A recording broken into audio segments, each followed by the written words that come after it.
রোজার দিনে বাসার সবাই ক্লান্ত থাকলেও বাড়ির বউরা কখনোই ক্লান্ত হয় না। সারাদিন রোজা রেখে সংসারের সব কাজ একা হাতে সামলানো, ইফতার বানানো, সেহরির জন্য রান্না করা, সব কাজ শেষে বিছানায় যখন একটু বিশ্রাম নিতে যাব তখনই হাজবেন্ড এতগুলো বাজার নিয়ে আসছে। কিচ্ছু তো আর করার নেই, নিজের কাজ নিজেরই করতে হবে। যেহেতু বাজারগুলো করে নিয়ে আসছে, এগুলো রাতেই গুছিয়ে গেছে, তারপর ঘুমাতে যেতে হবে। রোজার দিনে বাড়ির বউদের রাতের ঘুম তো হয়ই না, সকালবেলাও উঠতে হয়। সব কাজ সংসারের কাজ করতে করতে দিন শেষে যখন একটু ক্লান্ত হয়ে যাই, ঘুমাতে যাব, তখনও একটা না একটা কাজ লেগেই থাকে। আপনাদের ভাইয়ের কাজ শেষ করতে অনেক রাত হয়ে যায়, প্রতিদিন সে লেট করেই বাসায় ফিরে। তো আজকে বাজার করে নিয়ে আসতে গিয়ে আরো বেশি লেট হয়ে যায়, 12টার দিকে সে বাজারগুলো করে নিয়ে আসে। যেহেতু অনেক রাত হয়ে গিয়েছিল তাই মাছ বাজারগুলো বন্ধ হয়ে গিয়েছিল, মাছ আর তেমন একটা আনতে পারে নাই। মুরগি সবজি যা আছে সবকিছু নিয়ে এসেছে।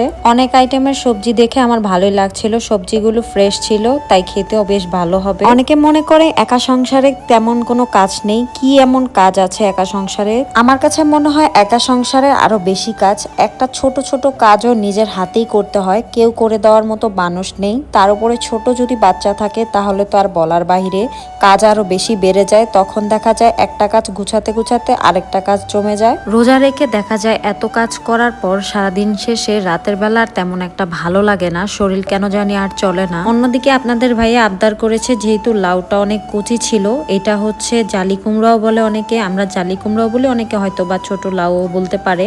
তো জালি কুমড়াটা যেহেতু অনেক কচি ছিল, তাই বললো যে এটা এখনই একটু রান্না করে দাও, ফ্রিজে রাখলে এটা আর খেতে তেমন একটা স্বাদ লাগবে না। তারপর আমি কি আর করার, যেহেতু হাজবেন্ড আবদার করেছে তাই ভাবলাম যে না, ওনার কথা অনুযায়ী জালি কুমড়াটা রান্না করি। এটা নাকি উনি সেহরিতে খাবে। ফ্রিজে রেখে অন্য সব সবজি খাওয়া গেলেও লাউ, জালি কুমড়া, শাক এগুলো একটু সতেজই ভালো লাগে। আমি সবসময় চেষ্টা করি লাউ আনলে এটা আগেই রান্না করে ফেলতে, কারণ এগুলো ফ্রিজে রেখে দিলে তেমন একটা স্বাদ পাওয়া যায় না। তাই আজকেও এই সেম কাজই করলাম, লাউটা রান্না করব, তাই প্রিপারেশন নিচ্ছিলাম। আর বাকি যে সবজিগুলো আছে এগুলো নিয়ে ফ্রিজে রেখে দিব, ফ্রিজে রেখে এগুলো তাও খাওয়া যায়। সব বাজার গুছিয়ে তারপর লাউ রান্না করতে করতে আজকে ঘুমাতে অনেক বেশি লেট হয়ে যাবে। আবার সেহরিতেও উঠতে হবে, সবার আগে খাবার দাবার রেডি করে দিতে হবে। রোজা আসলে আমার তেমন একটা ঘুম হয় না, রাতে যেহেতু এই কাজ ওই কাজ করতে করতে অনেক বেশি দেরি হয়ে যায় ঘুমাইতে। তারপরে আবার সেহরিতে উঠে নামাজ কালাম পড়ে ঘুমাইতেও দেরি হয়ে যায়, তাই দেখা যায় ঘুমটা তেমন প্রপারলি ভাবে হয় না। এর জন্য অনেক বেশি মাথা ব্যথাও করে।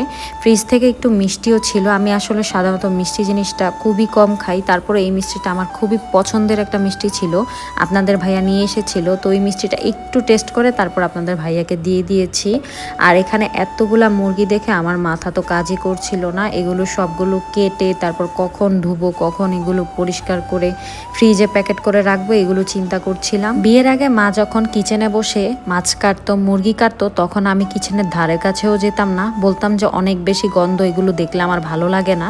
আর এখন দেখেন সংসার জীবনে ঢুকে গিয়েছি, সব কাজ একা হাতে করি, সব কিছু করি, সারাদিন কাজ করি, তারপরও কারো মনই পেলাম না। মাঝে মাঝে খুব বেশি আফসোস লাগে, যেই মা আমাদের এত কষ্ট করে বড় করেছে, আমাদের জন্য এত কিছু করেছে, তার জন্য কিছুই করতে পারলাম না। কিন্তু পরের ঘরে এসে ঠিকই সবার জন্য সারাদিন করেও তেমন কোনো আদর পাই না। কিন্তু মার কাছে থাকতে কোনো কাজ কামে হাত না দিয়েও মা ভীষণ আদর করতো, কোনো কাজই করতে দিত না। বিয়ের পরে শ্বশুরবাড়ির লোকজনের কাছে আপনি তখনই ভালো থাকতে পারবেন এবং ভালোবাসা পাবেন যতক্ষণ আপনি কাজ করতে পারবেন। কাজ করতে না পারলে তখন দেখবেন তেমন একটা ভালো আর কেউ বলছে না, তখন কারো কাছেই আপনি ভালো লাগবে না, আপনাকে বিষের মতো চোখে দেখবে। বাড়ির বউদের ভালোবাসা, আদর, যত্ন বের হয় কাজের মাধ্যমে। যত বেশি কাজ করতে পারবে তত বেশি ভালো হবে, সবাই তখন অনেক বেশি ভালোবাসবে আপনাকে। শরীরটা অনেক বেশি ক্লান্ত লাগছিল, সারাদিন রোজা রেখে অনেক কাজ করেছি, এখন রাতের বেলাও সব কাজ করতে হচ্ছে একা হাতে, ভালো লাগছে না। তারপরও কিছু করার নেই, যেহেতু বাজারগুলো এনেছে এগুলো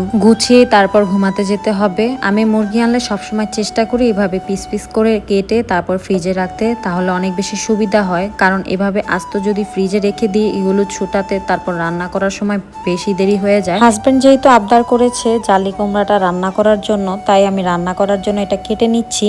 যেহেতু এটা একদম কচি ছিল, তাই এটা রান্না করতে বেশি সময় লাগবে না, জাস্ট হচ্ছে কেটে ধুয়ে বসিয়ে দিব।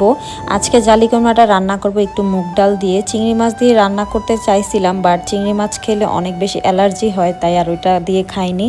একটু মুগ ডাল দিয়ে এটা হচ্ছে সাদা সাদা করে আমি মশলা কম দিয়ে রান্না করব। আপনাদের ভাইয়া ওইভাবেই এটা খায়, বেশি পছন্দ করে। আজকে মনে হচ্ছিল নর্মাল দিনের তুলনায় আরো বেশি দেরি হয়ে যাবে ঘুমাতে। এখনই প্রায় হচ্ছে 12:30টার উপরে বেজে গিয়েছে। এটা রান্না হবে, পটল ভাজবো, তারপর হচ্ছে ঘুমাতে যাব। সেহরির রান্নাটা এখনই করে নিচ্ছি। অনেকেই হয়তোবা সেহরির রান্নাটা উঠে তারপর করে খায়, কিন্তু আমার আর তেমন একটা এনার্জি থাকে না। চেষ্টা করি যে রাতেই রান্না করে সব রেডি করে ঘুমাতে, তাহলে সেহরির সময় উঠে গরম করে একদম খেয়ে ফেলবো। আজকের ভিডিওটা এ পর্যন্তই রাখলাম। সবাই ভালো থাকবেন, সুস্থ থাকবেন এবং আমাদের জন্য দোয়া করবেন, সবার জন্যই দোয়া করবেন। আল্লাহ হাফেজ, আসসালামু আলাইকুম।